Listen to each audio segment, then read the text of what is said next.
So naturally, if we want to dare say that word, again, there's something extremely unnatural about nature.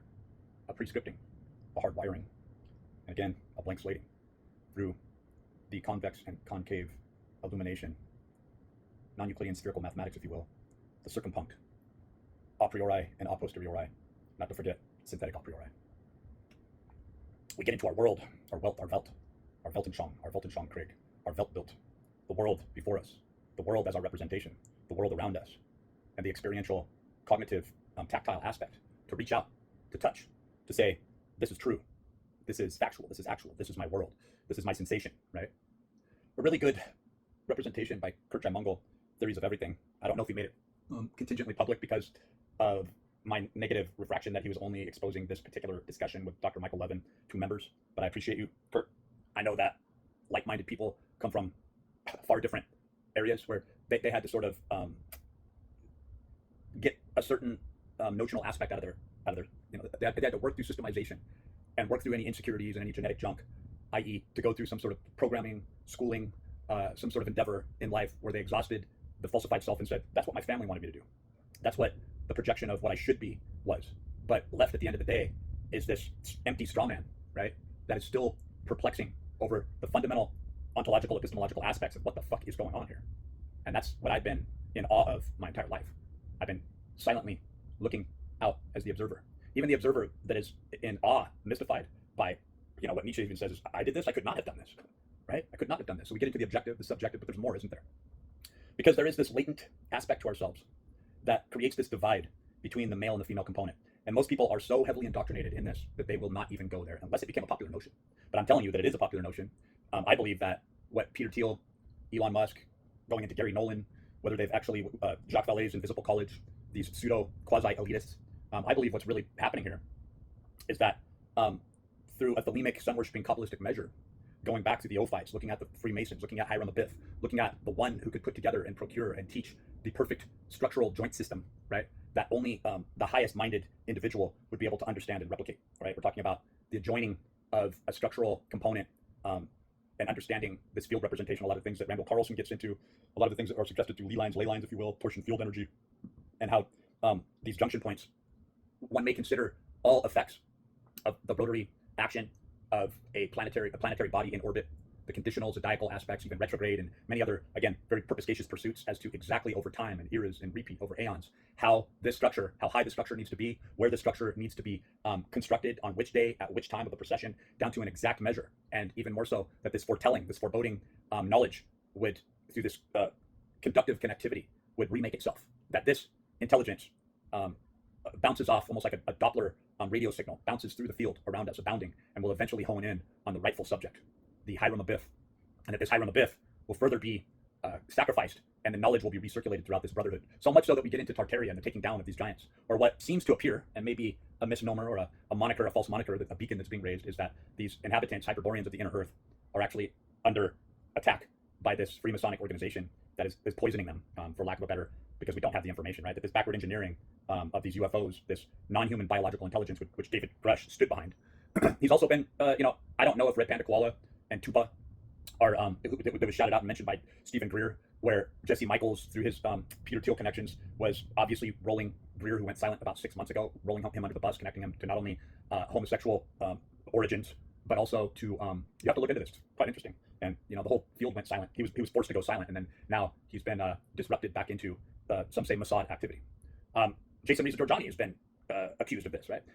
A conversation and a meeting never need to take place, and if you know what I'm talking about, if you know, you know, where once you endeavor into this state of mind and you realize yourself through the application, through the process, through the trials, that this is where I'm at, this is what I need to do, I'm faced with this involvement. This is something that can be easily looked at when you get into Israel Keyes, or more recently Tyler Robinson with the Charlie Kirk assassination, and ties so many other people into this implicit programmed killer ignition, that somebody could be so controlled and so susceptible that on a whim, in an instantized notice, these signals would be bouncing around all of us, and that a prompt signal could be sent through to turn this person into a Timothy McVeigh, right? Or a Ted Kaczynski type situation. None of these people are idiots. And in fact, they're even trying to gloss over the fact that this heavily occulted, Kabbalistic, witchcraft-based degradation of the male component would turn these people into cross-dressing, transsexual, non-self but highly intelligent, highly sensitive henchmen that through this Kabbalistic militaristic effort, yeah, I said that, the two go synonymous hand in hand. God save the queen, there's a lot more to that than you think. And as I've stated before in prior statements about this, one would think, oh, all females are evil. They're all infiltrated. They're so weak and easily susceptible to this master sort of, what is it, a spider or an octopus or a witch? Well, we'll just call it what we think it might be, which all these books leads back to this. And then the unleashing of this light energy that is often depicted as the dragon, right? And this isn't just an Asian conceptualization, though you see it more prominent. In fact, if you follow the trail of the dragon lore, it will lead you into places that really lead you back toward this Tartaria or this Hyperborean, which it's interesting. I haven't watched the interview. I have a really hard time absorbing and tolerating this Archaics character. He's really grandiose in his, inculcation of his prison time and sort of, putting himself as this higher tier, arcane, esoteric-minded, wise lord, instead of really trying to get into this conjecture, and then acts like he's being really low-key and should be further ingratiated with this. But Stellium 7 recently did an interview with him, and they're both higher tier thinkers. They're on the trail to something amazing. But even on Occult Rejects, you see this supplication and this bending over toward Kabbalistic measures and means.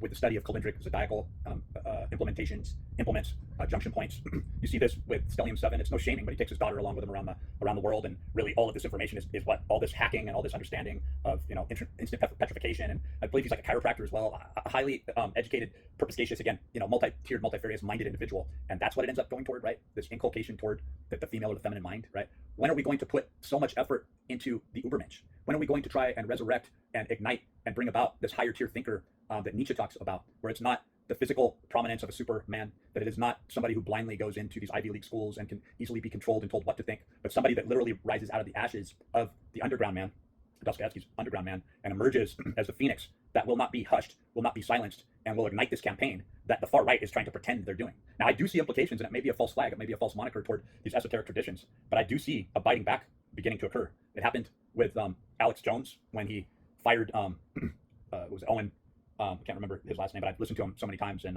it was just ridiculous because it got into this whole Middle Eastern, Israel, Egypt type bullshit, right? This fight with master supremacy, like you're getting into my paycheck here, buddy, right? And then Tucker Carlson has recently been biting back that recent interview with Sam Altman, and loosely throwing him under the bus. And then if you watch Kevin A on Sean Atwood's channel, him talking about how there are a lot of implications that Charlie Kirk was starting to question the entire right-wing agenda as well, and that I believe Trump became entirely compromised, and he's so old and put so much time and effort into this that he just is going along with it, but that he fully realized who's in charge, the fact that he's not going to be able to fight back against it, and that he was given irrefutable proof and evidence of exactly what he had been doing, blindly pushing back against the machine and not really understanding the mechanism of what, from an esoteric Kabbalistic perspective, of what's been spinning the fucking wheels all along, right? And then you see so many celebrities backing them up, and we're in a time where everyone is supposed to recognize themselves as this burgeoning self and through selfhood. In other words, people have to come to this place where they are fully invested and they're realizing that I'm making this choice, that I'm sacrificing this group of people so that this group can go on. And so many people I see, like Sean Ryan, are taking, they don't realize it fully, but they're the people in the Matrix movie who have taken the blue pill. They have said, I want the blue pill. I want my kids to think that this is a stationary, balanced, stable world. I don't care if the illusion continues on. I don't care if it's a computational system. I want to keep believing in Kabbalistic measures such as Jesus, the Messiah, which is an entire operation unto itself. When people begin to see this, and I wrote about this many years ago, when people begin to see that there is no Jesus, that if you want to choose another God from a Kabbalistic standpoint, right, a Talmudic standpoint, you're going to have to try harder. You're going to have to be better. You're going to have to live in a completely different environment, in a completely different tempo, codified field operation that doesn't look anything like this witchcraft supplication to an intermediary world that we see in front of us right now. That we don't have the housing and the resources to offer the Übermensch anything. And that if we really were to come up to this higher tier mind and perspective, that would mean the eradication and the destruction of all that you see around you. And that is why these times and eras, eons, they don't just repeat. We come to this place over and over again, and there's a silent war taking place where this Kali Yuga really means that this false notion of a quasi-feminine mind is going to militaristically go into operation as to create in man nothing more than a hive mentality, drones that are only used to offer themselves through kamikaze sacrifice and through the possible implementation of as a sperm donor. And then there is the other side where it says, look, and you have this tradition with Alan Turing, Gary Nolan, Peter Thiel. I even think Elon Musk is in this category, where you begin to see that there's this homosexual indoctrination where if you're going to have the keys, well, you're going to have to compromise yourself to where we can control the spigot of respect, and also how much of this elixir of the male component can flow through you at any time. Sure, you can have the male rationalism, but we're going to compromise you from another perspective, right? So you have this fighting back and this potential refuting with from the male perspective, that this is the bottom line. From a militaristic female perspective, the Sophia, it wants to replace men with the mechanized process of being able to produce their version of a Superman or an Übermensch, right? That is designed through the application 100% of engineering. On the other side, to uphold the male component from this Nietzschean Übermensch perspective, to erect 100% the falsified womb, and to absolutely annihilate all underpinnings that there was ever an organic female notional aspect, and that through the generations up until now, it was necessary in order to see that the degradation from an organic perspective, which I really believe that the circumpunct represents, is something where, like a fuselage with a rocket, right, that is directly inferring SpaceX and the four traditions, getting into and directly correlating back to the hyperbolic, right, aspects of the X, that, or the parabolic aspects of the U, which is really the alter that the inverted pentagram suggests, right? When you're talking about dynamics, dynamic energy, and the main principles that become the kinetic aspect to an on-running system, right? Is that the system is being reset, and the higher mind is coming into order and acquisitioning the pervading flow of intelligence, information, right? The computational cap of information and the mass that the codified system carries with it. That if we're going to go onto the higher tier of thought, that depiction of the capsule, the entire past has to be left behind, because there isn't enough cache supply for the information in totality, besides one quadrant or one sphere, an era coming out of Kali Yuga. And what that really means, that from the male perspective, the Kali Yuga, the Sophia, the feminine taking over, was a cataclysmic event that came into being and destroyed itself instantly, so that the higher mind of the male perspective, the linear aspect that always carries the rationalistic mind on, that carries on technology, agriculture, horticulture, everything that we see around us, all sciences. It's not that the female perspective hasn't added to it, but it wasn't required, it wasn't needed, and it could easily be replaced by a computational system that is entirely running off of a lesser notion of supplication, where it can be told what to do and when to do to carry out arbitrary tasks.